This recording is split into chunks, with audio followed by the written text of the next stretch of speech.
Hello and welcome to my presentation. Forgive me, I am still recovering from COVID and I'm coughing and my voice is still cracking. This is what you should do when you suspect abuse.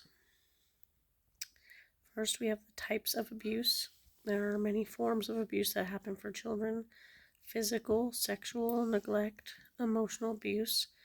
Some signs can be bruises and bleeding, no valid reason given for the injuries. Sexual abuse is any sexual abuse or sexual exploitation of a child. Neglect can be abandonment, failure to provide necessary things like food, clothing, shelter.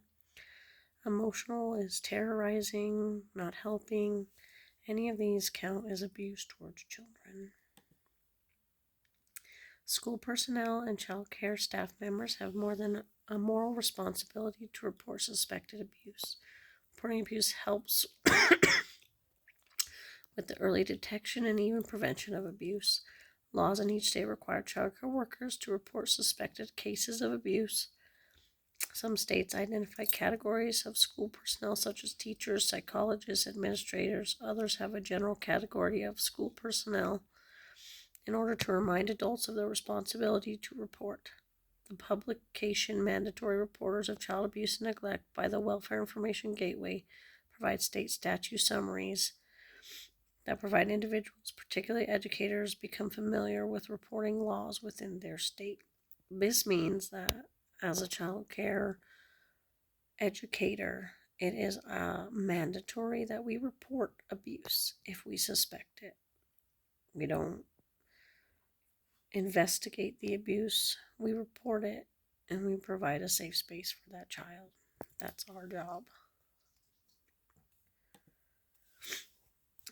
What to look for. This is important to know because if you know the signs of abuse, then you know what you can be on the lookout for when you suspect it, and you will have been able to gather information to give to the proper authorities by letting them know what you have observed.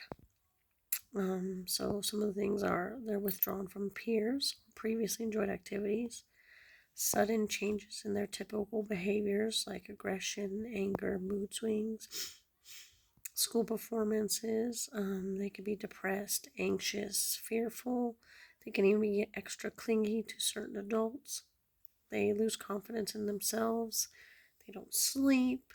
You notice a lack of adult care in general. They're disheveled in appearance, no proper hygiene, no proper clothing for the weather, or you can just see physical marks and injuries on their body, and they have no real reason given for how the injuries occurred.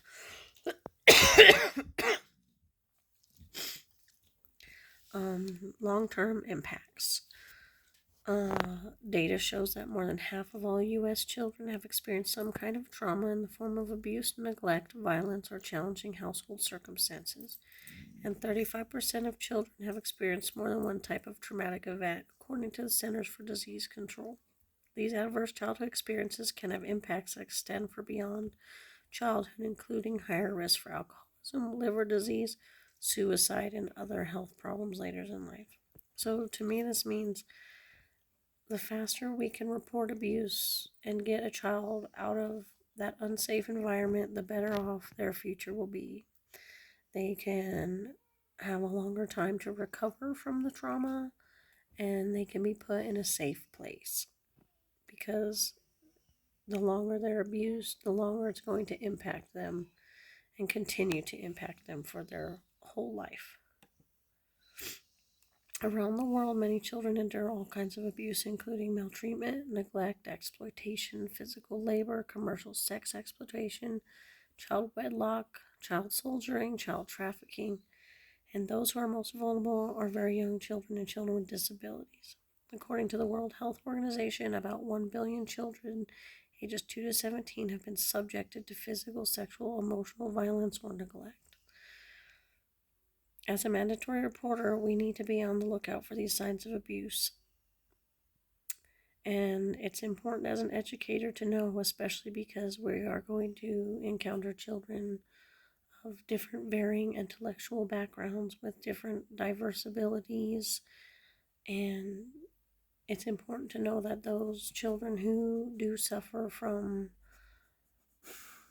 any sort of vulnerable disability, that they can be impacted far easier, and in all likelihood they will not be able to physically tell us what has happened, so we need to be aware and watch out for them. What to do? You listen to the child, you obtain the information, don't put words in their mouth, you reassure them, but you explain to them what is going to happen and that you do have to report it. You help them come up with a plan in case abuse occurs again. You thank them for sharing with them. You let them tell you as much as they're going to tell you, and you don't push. And then you report it to the authorities. And always, always believe the child. These are some important phone numbers to call in your state and locally. If you suspect abuse, the National Child Abuse Hotline number is right there. All these are important for reporting abuse, but also getting any sort of extra help or information or anything that might guide the child to safety. These are all very important people to reach out to. That's it. Thank you.